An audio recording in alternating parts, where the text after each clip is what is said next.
দাউদ আলাইহিস সালামের জীবনী সম্পর্কে শুনবো ইনশাআল্লাহ। সৈয়দনা দাউদ আলাইহিস সালাম তিনি ছিলেন ইয়াকুব আলাইহিস সালামের পুত্র ইয়াহুদা এর বংশধর। আল্লাহ রাসূল সাল্লাল্লাহু আলাইহি ওয়াসাল্লামের পূর্বে যে দুজন নবী রাষ্ট্র ক্ষমতার অধিকারী হয়েছিলেন তার মধ্যে দাউদ আলাইহিস সালাম অন্যতম। অর্থাৎ আল্লাহ রাসূল সাল্লাল্লাহু আলাইহি ওয়াসাল্লাম, দাউদ আলাইহিস সালাম এবং দাউদ আলাইহিস সালামের সন্তান সুলাইমান আলাইহিস সালাম, ওনারা নবীও ছিলেন আবার রাষ্ট্র ক্ষমতার অধিকারীও ছিলেন। বর্তমান ফিলিস্তিন সহ ইরাক, শাম, সিরিয়ার এই যে বিস্তীর্ণ এলাকা, এই পুরো এলাকা নিয়ে তাদের রাজত্ব ছিল। এবং দাউদ আলাইহিস সালামের নেতৃত্বে এই পৃথিবীতে সর্বপ্রথম আল্লাহ তাআলার একটি অনুগত রাষ্ট্র প্রতিষ্ঠিত হয়, যেটা সীমানা ছিল আকাবা উপসাগর থেকে শুরু করে ফোরাত নদীর একেবারে পশ্চিম তীর পর্যন্ত। আল্লাহ তাআলা সাইয়েদনা দাউদ আলাইহিস সালামকে জ্ঞান, প্রজ্ঞা, বুদ্ধিমত্তা, আল্লাহ ভীতি এরকম অনেক ব্লেসিংস দিয়ে তিনি সাইয়েদনা দাউদ আলাইহিস সালামকে ধন্য করেছিলেন। দাউদ আলাইহিস সালামকে বনি ইসরাইলের লোকেরা তাদের কিং বানিয়েছিল। তিনি নবীও ছিলেন, আবার অ্যাট দ্য সেম টাইম তিনি রাজাও ছিলেন। তো কিং তিনি কিভাবে হলেন? এই ঘটনাটা ঘটেছিল তালুত বাদশার নেতৃত্বে। দাউদ আলাইহিস সালাম যখন জালুতকে হত্যা করলো, তখন তালুত বাদশার পরবর্তীতে সাইয়েদনা দাউদ আলাইহিস সালাম বনি ইসরাইলের কিং বা রাজা হয়ে গেলেন। এই ঘটনাটি কিভাবে ঘটলো সেটা বুঝতে হলে আমাদেরকে জানতে হবে যে তালুতকে, তালুত কিভাবে বাদশাহ হলো। এরপর আমাদেরকে জানতে হবে যে জালুতকে, জালুতের মৃত্যু কিভাবে হলো, এবং সাইয়েদনা দাউদ আলাইহিস সালামের উত্থানটা কিভাবে হলো। এটা যদি আমাদেরকে বলতে হয় তাহলে একটু পেছনে আমাদেরকে ফিরে যেতে হবে। আমরা জানি যে সাইয়েদনা মূসা আলাইহিস সালাম তিনি যখন বনি ইসরাইলকে নিয়ে লোহিত সাগর পার হয়ে তিহ প্রান্তরে, অর্থাৎ মিশর আর ফিলিস্তিনের মাঝখানে তিহ প্রান্তর, সেখানে অবস্থান করলেন। 40 বছর তারা সেখানে থাকলো। মূসা আলাইহিস সালামের ইন্তেকালের পরে মূসা আলাইহিস সালামের ভাগিনা ইউশা ইবনে নুন তিনি বনি ইসরাইলের সবাইকে নিয়ে জেহাদ করলেন, এবং ফিলিস্তিনে তখন আমালেকারা থাকতো। আমালেকা একটা জাতিগোষ্ঠী, তাদেরকে হটিয়ে তারা ফিলিস্তিন দখল করলেন এবং সেখানেই থাকতে লাগলেন। এবং সেখানেই তারা দীর্ঘদিন থাকার পরে পুনরায় যখন তারা বিলাসিতায় গা ভাসিয়ে দিল, আল্লাহর পাঠানো বিধানকে তারা অমান্য করতে শুরু করলো, নাফরমানি শুরু করে দিল, আল্লাহ তাআলা আবার আমালিকাদেরকে তাদের উপর চাপিয়ে দিলেন। আমালিকেরা বিজয় লাভ করলো, বনি ইসরাইল ছিন্ন বিচ্ছিন্ন হয়ে বিভিন্ন দিকে চলে গেল। এভাবে বনি ইসরাইলের লোকেরা আবার পৃথিবীতে একটা নিগৃহীত হয়ে বহুদিন তারা কাটাতে লাগলো এভাবে। এরপর শামুইল আলাইহিস সালাম নামে একজন নবীকে আল্লাহ তাআলা বনি ইসরাইলের কাছে পাঠান। ওনার সময়কালে বনি ইসরাইলের মধ্যে আবার সংগঠিত হওয়ার একটা প্রবণতা তৈরি হয়। তাদের মধ্যে কিছু আল্লাহওয়ালা লোক শামুইল আলাইহিস সালামের কাছে আসলেন। তখন শামুইল আলাইহিস সালাম অত্যন্ত বৃদ্ধ, এবং যে বললেন, হে আল্লাহর নবী, আমরা বনি ইসরাইল আমরা আর কতদিনই পৃথিবীতে নিগৃহীত থাকব? আপনি আল্লাহ তাআলার কাছে বলেন যে তিনি আমাদেরকে যেন আমাদের জন্য একজন রাজা পাঠান, মালিক। কারণ তখন আমালেকা গোত্রের রাজার নাম ছিল জালুত, তারা ছিল মুশরিক, আর বনি ইসরাইলটা ছিল মুমিন। তো তারা বলল, হে আল্লাহর নবী, আপনি একজন রাজা আল্লাহ তাআলাকে বলেন তিনি যেন আমাদের জন্য পাঠান, ওই রাজার নেতৃত্বে, মালিকের নেতৃত্বে আমরা জেহাদ করব। তখন শামুইল আলাইহিস সালাম বললেন, কোরআনে কিন্তু এগুলো বিস্তারিত আল্লাহ তাআলা সূরা বাকারায় 246 নম্বর আয়াত থেকে শুরু করে ধারাবাহিকভাবে 1.5 পৃষ্ঠায় তিনি বর্ণনা করেছেন। আমি শুধু সার সংক্ষেপ আপনাদেরকে শোনাচ্ছি। শামুইল আলাইহিস সালাম বললেন, তোমরা জেহাদের জন্য এত পাগল হয়েছো, আল্লাহ যদি রাজা পাঠায় তখন তো মনে হয় তোমরা জেহাদ করবে না। তারা বলেন কি, আমাদের বাড়িঘর ছিল ফিলিস্তিনে, সেখান থেকে আমরা বিতাড়িত, আমাদের জন্য রাজা পাঠানো হলে জেহাদ করব না? মানে অবশ্যই করব। তখন আল্লাহ তাআলা বনি ইসরাইলের মধ্যে থেকে একজন যুবককে রাজা হিসেবে নির্ধারণ করলেন, তার নাম ছিল তালুত। তাহলে এই প্রথমে আমরা জানতে পারলাম তালুতকে। তালুত হচ্ছে বনি ইসরাইলদের মধ্যে থেকে একজন যুবক, আল্লাহ তাআলা তাকে রাজা করে পাঠালেন। কিন্তু বনি ইসরাইলের লোকদের স্বভাব আমরা সাইয়েদনা মূসা আলাইহিস সালামের পর্বে শুনেছি যে তারা একের পর এক শুধু প্রশ্ন করে, গোয়ার তুমি করে, আল্লাহর বিধানকে লঙ্ঘন করে। তারা বলতে আরম্ভ করলো, এই তালুত কেন বাদশাহ হবে? সে তো আমাদের মতো সাধারণ মানুষ, তার না আছে অর্থ সম্পদ, না আছে সামাজিক প্রতিপত্তি, কিচ্ছু নেই। তখন শামুইল আলাইহিস সালাম বললেন, না, আল্লাহ তাআলা তাকেই তো রাজা বানিয়ে পাঠিয়েছেন, তাকে আল্লাহ তাআলা দেহে শক্তি দিয়েছেন, তাকে জ্ঞান দিয়েছেন, সেই তোমাদের বাদশাহ হবে। বনি ইসরাইলের লোকেরা এখানে বাদশাহ, তো তারা বলল, না, আল্লাহ তাআলা যে ওনাকেই আমাদের বাদশাহ বানিয়ে পাঠিয়েছেন তার প্রমাণ কি? আমরা মুআজিজা দেখতে চাই। তখন আল্লাহ তাআলা মুআজিজা হিসেবে তাবুত পাঠালেন। তাবুত হচ্ছে এ উডেন বক্স, কাঠের তৈরি বিশাল একটা বাক্স ছিল, যেখানে মূসা আলাইহিস সালামের যে সেই লাঠি, যে লাঠি ফেলে দিলে এটা সাপ হয়ে যেত, সেই লাঠি সংরক্ষিত ছিল। বাকিয়াতুম মিন আলি মূসা ওয়া আলি হারুন, মূসা আলাইহিস সালামের জামা সংরক্ষিত ছিল, তাওরাতের কিছু ফলক সংরক্ষিত ছিল। এই বাক্স নিয়ে মূসা আলাইহিস সালাম সবসময় যুদ্ধের সময় সামনে রাখতেন, এই বাক্সের কারণে আল্লাহ তাআলা একটা সাকিনা, একটা মার্সি, ব্লেসিংস, একটা কুলনেস বনী ইসরায়েলের মধ্যে তিনি ঢেলে দিতেন, ফলে বনী ইসরায়েলের লোকেরা যুদ্ধের ময়দান থেকে পালাতো না। একই ঘটনা ঘটেছে ইউশা ইবনে নুনের সময়কালে। তিনি যখন জেহাদ করেছিলেন তখন এই বাক্সটাকে সামনে রাখতেন। এই বাক্স সামনে রাখলেই বনী ইসরায়েলরা জিতে যায়, হেরে যায় শত্রুপক্ষ। কিন্তু আমালেকার ওরা যখন জয়লাভ করলো তখন তারা এই বাক্সটাকে ছিনিয়ে নিল, যেটাকে কোরআনে বলা হয়েছে তাবুত, এই উডেন বক্স, এটা কাঠের বাক্স। তখন আল্লাহ তাআলা আমালেকার যেই শহরে, যেই জায়গাতে বাক্সটা রাখা হয়েছিল সেখানে মহামারী ছড়িয়ে দিলেন। আমালেকার লোকেরা এই বাক্সকে অন্য শহরে পাঠালো, সেখানেও মহামারী। এই বাক্স যেখানে যায় সেখানে মহামারী। তারা তখন সিদ্ধান্ত নিল, জালুত বাদশাহ সিদ্ধান্ত নিল যে এই বাক্স যেহেতু আমাদের না, এটা বনি ইসরাইলদের বাক্স, ওদের বাক্স ওদের কাছে পাঠাও। গরুর গাড়িতে করে তারা বাক্স হাঁকিয়ে পাঠিয়ে দিল বনি ইসরাইলের এলাকার দিকে। তখন আল্লাহ তাআলা বনি ইসরাইলের লোকদেরকে বললেন, তোমরা মুআজিজা দেখতে চেয়েছিলে, যে আমি যে তালুতকে তোমাদের কিং বানিয়ে, রাজা বানিয়ে যে পাঠিয়েছি, তোমরা প্রমাণ চেয়েছো। তোমরা সবাই এখন তালুতের বাড়িতে যাও, এবং তালুতের বাড়িতে যেই তোমরা দেখবে যে সেখানে সেই তাবুত, সেই উডেন বক্স সেখানে পাওয়া যাবে। শামুইল আলাইহিস সালামের সাথে করে সব বনি ইসরাইলের লোকেরা এবার তাদের এলাকার সে যুবক, নওজোয়ান, শক্তিশালী পুরুষ তালুতের বাড়িতে যেয়ে দেখে কি আশ্চর্য কাণ্ড, কি আজীব ব্যাপার। সেই যে ঐতিহ্যবাহী তাদের যে বনি ইসরায়েলের যে তাবুত, উডেন বক্স, যেটার মধ্যে নবী মুসা আলাইহিস সালামের ব্যবহৃত জিনিসপত্র, লাঠি, তাওরাতের ফলক, তাদের কিতাব, মুসা আলাইহিস সালামের জামা কাপড় পাগড়ি, এগুলো তারা এটা দেখে তো আবেগে আপ্লুত হয়ে গেল, এবং তারা এই মুআজিজা দেখে বনি ইসরায়েলের সবাই মেনে নিল যে আল্লাহ তাআলা যেহেতু তালুতকে কিং বানিয়ে পাঠিয়েছেন, আমরা তালুতকেই মেনে নিব। তখন বনি ইসরায়েলের সবাই তালুতকে তাদের সম্রাট বা তাদের কিং হিসেবে মেনে নিল। তাহলে সম্মানিত সুধী, এই পর্যায়ে আমরা বুঝতে পারলাম যে তালুত হচ্ছে বনি ইসরায়েলের কিং, অর্থাৎ বনি ইসরায়েলের তারা তখন মুসলিম ছিল, মুসলিমদের কিং হচ্ছে তালুত। আর তাদের বিপরীতে ফিলিস্তিনে যে জনগোষ্ঠীটা ছিল, মুশরিক একটা জনগোষ্ঠী, তাদের নাম ছিল আমালিকা। এই আমালিকার কিংয়ের নাম ছিল জালুত। তাহলে আমরা দুইটা ক্যারেক্টার পেলাম, এক হচ্ছে তালুত আর জালুত। সূরাতুল বাকারার শেষের দিকে 246 নম্বর আয়াত থেকে শুরু করে এই তালুত বাদশাহ, জালুত বাদশার কথা কিন্তু আল্লাহ তাআলা সেখানে উল্লেখ করেছেন। তাহলে এখন আমরা একটা ভয়ঙ্কর রক্তক্ষয়ী যুদ্ধ দেখব তালুত আর জালুতের মধ্যে। ওদেরকে মনে রাখতে হবে যে তালুত হচ্ছে মুসলিম বাদশাহ আর জালুত হচ্ছে মুশরিক বাদশাহ। তালুত হচ্ছে বনি ইসরায়েলদের কিং, আর জালুত হচ্ছে আমালেকা, যে জনগোষ্ঠীটা ছিল মুশরিক, তাদের কিং। তালুত বাদশাহ তখন বনি ইসরায়েলের মুমিনদেরকে নিয়ে বিশাল বাহিনী নিয়ে, কোনো কোনো তাফসিরে এসেছে প্রায় 80,000 সৈন্য নিয়ে তিনি তখন জর্ডান রিভার ক্রস করতে আরম্ভ করলেন। যেই জর্ডান রিভারের পশ্চিম দিকে এখন ওয়েস্ট ব্যাংক আছে, পশ্চিম তীর বলা হয়, এবং জর্ডান নদীর পশ্চিম পারে এই এলাকাটি অবস্থিত বলেই এটাকে ওয়েস্ট ব্যাংক বা পশ্চিম তীর আদ-দিফা আল-গারবিয়া হিসেবে এটাকে নামকরণ করা হয়েছে। তো জর্ডান রিভার যখন তারা ক্রস করে শত্রু এলাকার দিকে যাচ্ছিলেন, তখন তালুত বাদশাহ বললেন, তোমাদের জন্য আমার ঘোষণা হলো, কেউ এই জর্ডান নদীর পানি পান করতে পারবে না, যতই তৃষ্ণার্ত হবে। এখান থেকে পানি পান করলেই কিন্তু তোমরা যুদ্ধের ময়দানে হেরে যাবে। তবে তৃষ্ণার কারণে, আউট অফ থার্স্টি, তোমরা যদি তৃষ্ণার্ত হও তাহলে 1 অঞ্জলি বা 2 অঞ্জলি হয়তো তোমরা খেতে পারো, কিন্তু ঘট ঘট করে বালতির পর বালতি, জগের পর জগ কিন্তু পানি সংরক্ষণ করা যাবে না, খাওয়া যাবে না।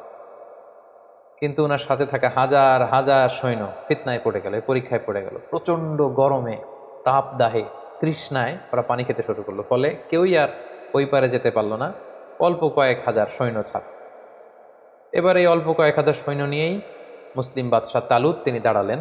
তার বিপরীতে আমালেকার হাজার হাজার সৈন্যদের সামনে জালুত বাদশাহ দাঁড়িয়ে আছে হাতির উপর। এবার মুশরিকদের এই বিশাল ব্যাটালিয়ন দেখে মুসলিম বাদশাহ তালুতের যে কয়েক হাজার সৈনিক যারা জর্ডান নদী ক্রস করে আসতে পেরেছে, তারা বলতে আরম্ভ করলো, এত বিশাল বাহিনীর সামনে আমরা কি করে যুদ্ধ করব? তখন তালুত বললেন যে সংখ্যা দিয়ে মুমিনদের সফলতা নির্ধারিত হয় না, বরং কামিং ফিআতিন কলিলাতিন গলাবাত ফিআতান কাসীরাতান বিইذনিল্লাহ। এই পৃথিবীতে কত অল্প সংখ্যক লোক আছে যারা বিশাল সংখ্যক লোককে হারিয়ে বিজয়ের পতাকা তারা হাতে ধরেছে। তোমাদের যদি হিম্মত থাকে, যদি মনোবল থাকে, তোমরা অবশ্যই জয়লাভ করবে। সেখানেও অনেক লোক যুদ্ধে অংশগ্রহণ করতে পারলো না। কোনো কোনো ঐতিহাসিকগণ বলেন যে মাত্র 313 জন সৈন্য নিয়ে তালুত বাদশাহ আল্লাহর নামে জালুত বাদশার দিকে ছুটতে আরম্ভ করলেন, এবং সেই মুহূর্তে তিনি ঘোষণা দিয়েছিলেন যে মুশরিকদের রাজা জালুতকে যে হত্যা করবে সেই আমার পরে বনি ইসরায়েলের কিং হবে, এবং আমার মেয়েকে আমি তার সাথে বিবাহ দিব। সাইয়েদনা দাউদ আলাইহিস সালামের বাবা ছিল তালুত বাদশার একজন সেনাপতি, এবং দাউদ আলাইহিস সালামের বাবা তার 10 ছেলে, কোনো বর্ণনায় 11 ছেলেকে নিয়ে যুদ্ধে এসেছিল। এর মধ্যে সবচেয়ে তরুণ যুবক ছিল দাউদ আলাইহিসসালাম। তিনি আল্লাহর নামে কোনো কোনো বর্ণনায় এসেছে, ইসরায়েলি বর্ণনায়, যে তিনি আল্লাহর নামে তীর মেরেছিলেন। কোনো কোনো বর্ণনায় এসেছে পাথর নিক্ষেপ করেছিলেন। উনার সেই তীর অথবা পাথর জালুদ বাদশার কপালের মধ্যে লেগে জালুদ বাদশাহ ছিটকে পড়ল হাতির উপর থেকে, এবং মুশরিকদের শিবিরে একটা মানে ভীত সন্ত্রস্ত পরিস্থিতি তৈরি হলো, এবং তালুত বাদশাহ যে কয়েকজন সৈনিক সাথে ছিল তারা হামলে পড়ল, এবং জালুত নিহত হওয়ার মধ্য দিয়ে মুসলিমরা সেখানে জয়লাভ করলো। তালুত বাদশাহ জয়লাভ করলো। ফাকতালা দাউদু জালুতা, সরাসরি আল্লাহ তাআলা কোরআনে উল্লেখ করেছেন যে দাউদ নিজে আলাইহিসসালাম নিজে তিনি জালুত বাদশাহকে কিন্তু সেই যুদ্ধে হত্যা করেছেন বা পরাজিত করেছেন। এবং যেহেতু এই যুদ্ধে আমালেকারা পরবর্তীতে পরাজিত হলো, তালুত বাদশাহ জয়লাভ করলেন, এবং তালুত বাদশার যুদ্ধের আগের ঘোষণা অনুযায়ী তিনি তার মেয়েকে দাউদ আলাইহিসসালামের সাথে বিবাহ দিলেন, এবং ওনার পরবর্তীতে কিং হিসেবে দাউদ আলাইহিসসালাম নির্বাচিত হলেন। যেহেতু জালুত বাদশাকে তিনি হত্যা করেছেন, ফলে বনী ইসরায়েলের সবাই যখন এই ঘটনা শুনতে পারলো, তখন দাউদ আলাইহিসসালামের জয় জয়কার। তিনি এক অবিসংবাদিত নেতা হিসেবে বনী ইসরায়েলদের মধ্যে আবির্ভূত হলেন। সম্মানিত সুধী, এই ছিল জালুত বাদশার পরাজয়। তালুত বাদশাহ কিভাবে নির্ধারিত হলেন, এবং তালুত বাদশার সৈনিক হিসেবে দাউদ আলাইহিসসালাম কিভাবে বীর দর্পে সাহসিকতার সাথে জালুত বাদশাকে পরাজিত করে বিজয়ের পতাকা তিনি হাতে নিয়েছিলেন। সম্মানিত সুধী, ঠিক এভাবেই সাইয়েদুনা দাউদ আলাইহিসসালামের উত্থান ঘটেছিল, এবং তিনি সম্মুখ যুদ্ধে সরাসরি জালুতকে পরাজিত করে তিনি ওনার সামরিক শক্তি তিনি প্রকাশ করেছিলেন, এবং বনী ইসরায়েলদের মধ্যে তিনি প্রশংসিত হয়েছিলেন। তালুত বাদশার পরে সাইয়েদনা দাউদ আলাইহিসসালাম যখন বনী ইসরায়েলের কিং বা রাজা হিসেবে তিনি দায়িত্ব গ্রহণ করলেন, তিনি এই রাজত্ব পেয়ে, কিংডম পেয়েও তিনি সবসময় সাদাসিধে জীবনযাপন করেছেন।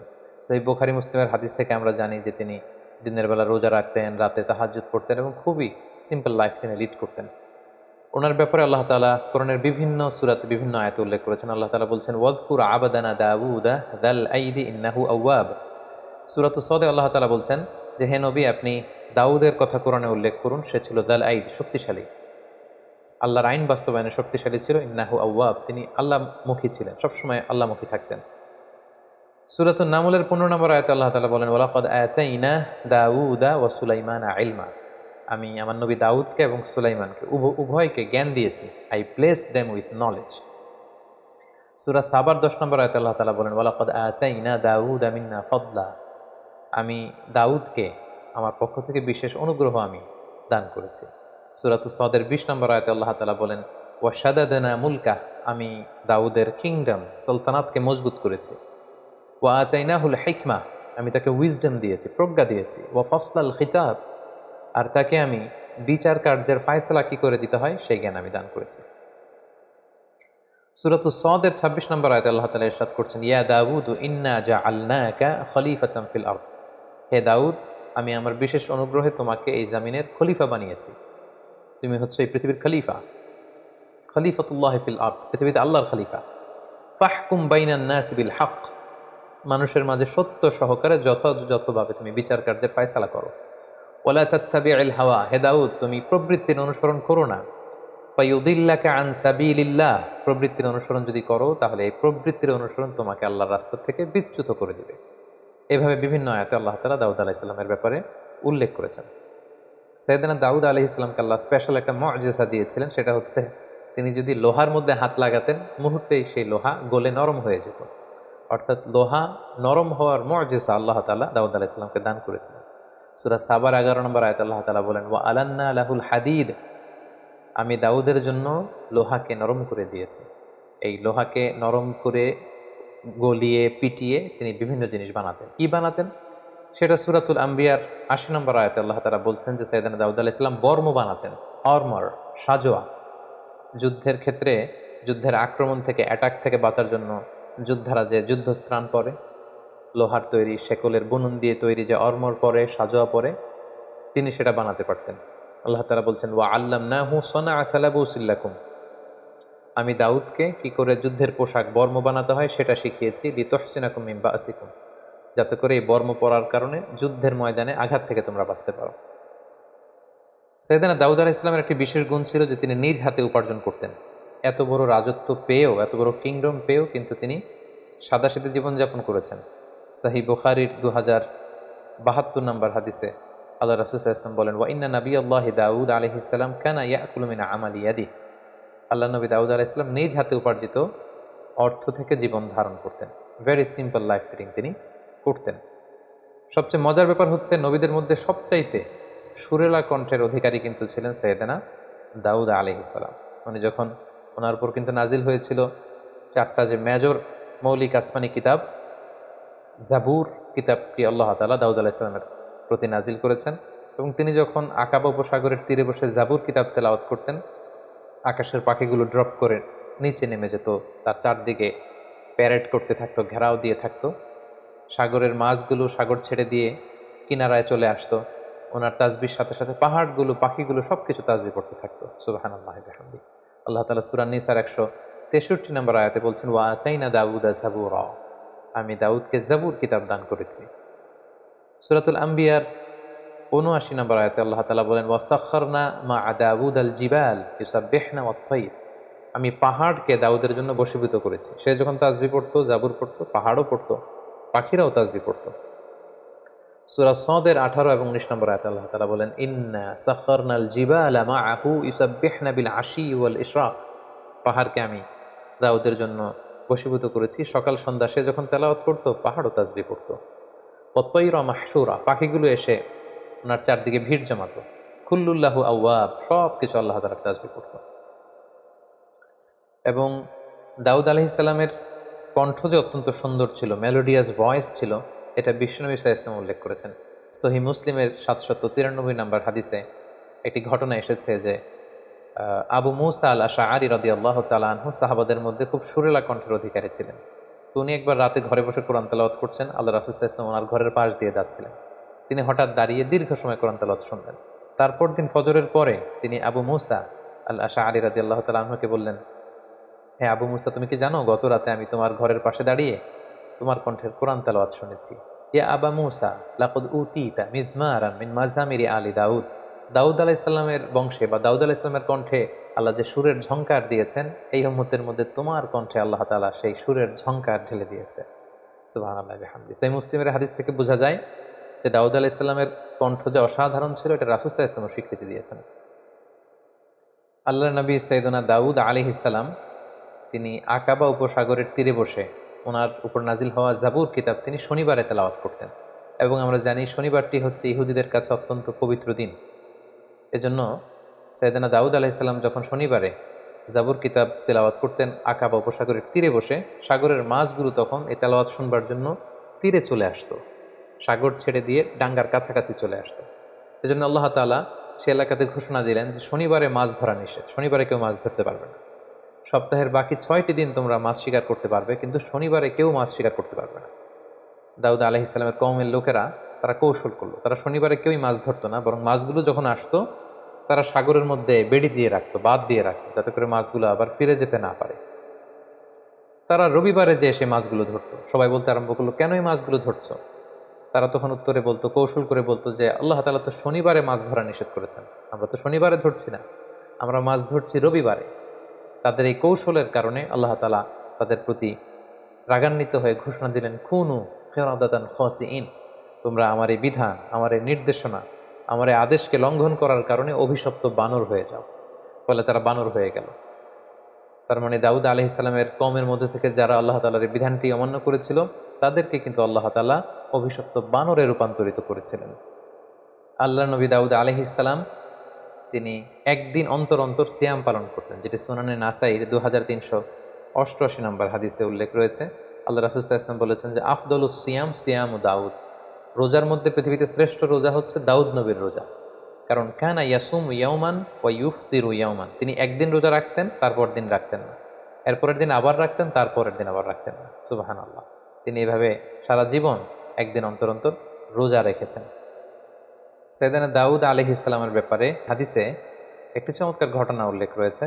সেখানে আমরা জানতে পারি যে সাইয়েদনা আদম আলাইহিস সালাম, আমাদের আদি পিতা, দাউদ আলাইহিস সালামের প্রতি খুশি হয়ে উনি ওনার নিজের জীবনের 40 বছর দাউদ আলাইহিস সালামকে দান করেছিলেন। ঘটনাটি কেমন ছিল? আল্লাহ তাআলা যখন আদম আলাইহিস সালামকে তৈরি করলেন, আদম আলাইহিস সালামের পিঠে আল্লাহ তাআলা মাসেহ করলেন, সেখান থেকে হাজার হাজার লক্ষ লক্ষ মানুষ ছড়িয়ে পড়ল। তখন আদম আলাইহিস সালাম জিজ্ঞেস করলেন, আল্লাহ এরা কারা? আল্লাহ তাআলা বললেন, এরাই হবে তোমার বংশধর পৃথিবীতে। তাদের মধ্যে থেকে একজনের চেহারা খুব জ্বলজ্বল করছিল। সাইয়েদনা আদম আলাইহিস সালাম বললেন, আল্লাহ একে? আল্লাহ তাআলা বললেন, ইনি হচ্ছে তোমার সন্তান দাউদ। তো আদম আলাইহিস সালাম বললেন, কামা আমরুহ, এই দাউদের বয়স কত? আল্লাহ তাআলা বললেন, সিত্তুনা সানা। এত সুন্দর সন্তান, তার মাত্র 60 বছর বয়স, তাকে আমার বয়স থেকে আপনি আরো 40 বছর দিয়ে দিন। আল্লাহ তাআলা বললেন, ঠিক আছে আদম, তোমার বয়স থেকে আমি 40 বছর দাউদকে দিয়ে দিলাম। সাইয়েদনা দাউদ আলাইহিস সালামের মোট বয়স ছিল 60, আদম আলাইহিস সালাম দিলেন 40। তিনি পৃথিবীতে 100 বছর বেঁচে ছিলেন। তো সাইয়েদনা আদম আলাইহিস সালাম যেহেতু 40 বছর তিনি দান করে দিয়েছেন, ওনার যে মৃত্যু নির্ধারিত সময় তার ঠিক 40 বছর আগে মালাকুল মাউত, মৃত্যুর ফেরেশতা, যাকে আমরা আজরাইল আলাইহিস সালাম বলি, উনি চলে এসেছেন। এসে বললেন যে, হে আদম আলাইহিস সালাম, আপনার মৃত্যুর সময় হয়েছে, আমি আপনার রূহ কবজ করতে এসেছি। আদম আলাইহিস সালাম বললেন, না তো, আল্লাহ তাআলা তো আমাকে বলেছেন যে আমি 1000 বছর বেঁচে থাকবো, এখনো তো আমার 40 বছর বাকি। মালাকুল মাউত বললেন যে, না, ঠিকই আপনার 1000 বছর ছিল, কিন্তু আপনি সে রুহের জগতে আপনার সন্তান দাউদকে দেখে এতটাই খুশি হয়েছিলেন, তখন আপনার নিজের হায়াত থেকে, জীবন থেকে আপনি 40 বছর দান করে ফেলেছিলেন। আদম আলাইহিস সালাম বললেন, না তো, আমি তো কাউকে দান করিনি। আসলে আদম আলাইহিস সালাম তখন এটা ভুলে গিয়েছেন, তিনি অস্বীকার করলেন, বললেন, না, আমি কাউকে আমার হায়াত থেকে, আমার জীবন থেকে কিছুই দান করিনি। হাদিসে এসেছে যে ফাজাহাদা আদম ফাজাহাদাত যুররিয়াতু, আদম আলাইহিস সালাম তখন অস্বীকার করলেন, ফলে আমরাও অনেক কিছু ভুলে যাই আর অস্বীকার করি। ফানাসিয়াত যুররিয়াতুহু,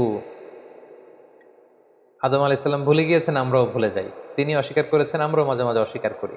তিনি এই জায়গায় ভুল করে ফেলেছেন, খেয়াল রাখতে পারেননি, আমরাও এরকম ভুল করে ফেলি, খেয়াল রাখতে পারিনি। সাইয়েদনা আদম আলাইহিস সালাম কর্তৃক সাইয়েদনা দাউদ আলাইহিস সালামকে এই অতিরিক্ত 40 বছর দান করে দেয়া, এবং পরবর্তীতে মালাকুল মাউত যখন তিনি এসেছিলেন তার কাছে অস্বীকৃতি জানানো ব্যাপারে যে চমকপ্রদ হাদিসটি, এটি সুনানে তিরমিজির 3086 নম্বর হাদিসে উল্লেখিত হয়েছে।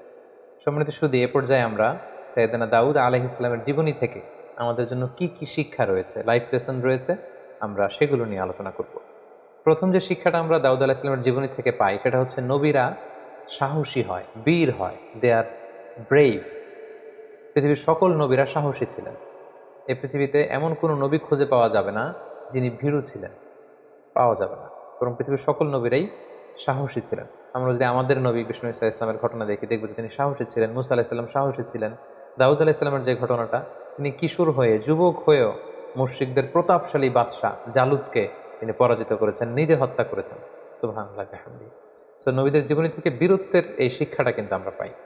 দ্বিতীয় যে শিক্ষাটা আমরা পাই, সেটা হচ্ছে বিজয়ের জন্য খুব বিশাল সংখ্যক লোকের দরকার নেই। স্বল্প সংখ্যক লোক, তাদের ইফোর্ট যদি খুব মন থেকে হয়, তাদের ডেডিকেশনটা যদি ওই রকম হয়, তাহলে স্বল্প সংখ্যক নিবেদিত প্রাণ দিয়েও কিন্তু অনেক বিরাট কাজ করে ফেলা যায়। যার জ্বলন্ত প্রমাণ হচ্ছে তালুত বাদশার নেতৃত্বে মাত্র 313 জন নিয়ে যে তারা বিশাল এই মুশরিক জালুত বাদশাকে পরাজিত করেছে। কোনো কোনো তাফসিরে এসেছে 80,000 সৈন্য নিয়ে তিনি বনী ইসরায়েল থেকে বের হলেন। জর্ডান নদী ক্রস করতে করতে সেখানে আরও প্রায় 70,000 তারা পানি খেয়ে সেখানে পড়ে রইল।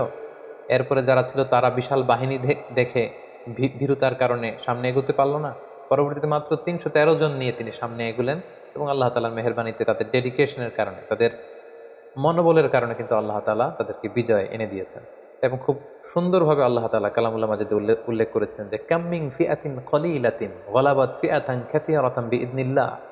এই পৃথিবীতে এমন অনেক নজির আছে, অনেক ইতিহাস আছে যে অল্প সংখ্যক লোক বিশাল বাহিনীকে পরাজিত করে বিজয় লাভ করেছে।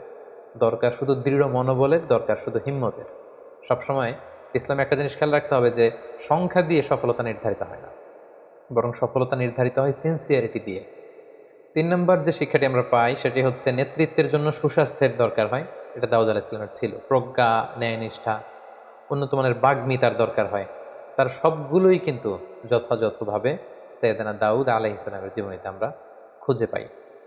4 নম্বর যে শিক্ষাটা আমরা পাই, যে তিনি এই combined between revelation and kingdom.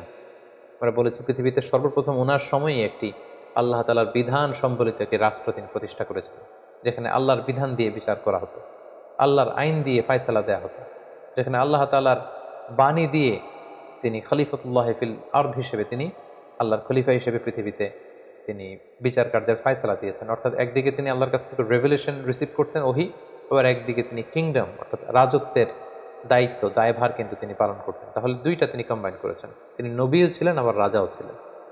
তার মানে বোঝা যায় ধার্মিকতা এটা দেশ পরিচালনার জন্য, এটা নেতৃত্বের জন্য, এটা সোশ্যাল লিডারশিপ, এটা পলিটিক্যাল লিডারশিপের ক্ষেত্রে কোনো বাধা নয়, বরং নবীরাই কিন্তু সে নমুনা আমাদের জন্য দেখিয়ে গিয়েছেন। 5 নাম্বার যে শিক্ষাটি আমরা পাই সেটা হচ্ছে স্পিরিচুয়ালিটি। আপনি যত ধনী হন না কেন, আপনি যত বড় হন না কেন, আপনার আত্মার খোরাকের জন্য কিন্তু আপনার আধ্যাত্মিকতার দরকার আছে। সাইয়েদনা দাউদ আলাইহিস সালাম তিনি রাজপ্রাসাদে থাকতেন, কিন্তু রাতের বেলা তাহাজ্জুদ পড়তে ভুলে যেতেন না। তিনি রাজত্ব পরিচালনা করতেন, তিনি একদিন অন্তর অন্তর রোজা রাখতে ভুলে যেতেন না। তো এই স্পিরিচুয়ালিটির শিক্ষা কিন্তু আমরা সাইয়েদনা দাউদ আলাইহিস সালামের কাছে পাই। অর্থাৎ আমরা যত ধনী হই না কেন, যত বড় পজিশন হোল্ড করি না কেন, আমাদের আধ্যাত্মিক উন্নয়ন কিন্তু আমাদেরকে সুখের সন্ধান দিবে, প্রশান্তির সন্ধান দিবে। 6 নাম্বার যেই ব্যাপারটি আমরা শিখতে পারি সেটা হচ্ছে মেলোডিয়াস ভয়েস। এটা আল্লাহ তাআলার পক্ষ থেকে একটি বড় ব্লেসিং। চমৎকার সুরেলা গলা, সুন্দর কণ্ঠ, এটা কিন্তু আল্লাহ তাআলা সবাইকে দেন না। এ ব্যাপারে সাইয়েদনা দাউদ আলাইহিস সালাম ছিলেন নবীদের মধ্যে স্পেশাল, ইউনিক। ওনার কণ্ঠের মতো কারো কণ্ঠ ছিল না। উনি তেলাওয়াত করলে পাখি চলে আসতো, মাছ চলে আসতো, পশুরা চলে আসতো, পাহাড় তাসবিহ পড়তে থাকতো। সো যাদেরকে আল্লাহ তাআলা এই চমৎকার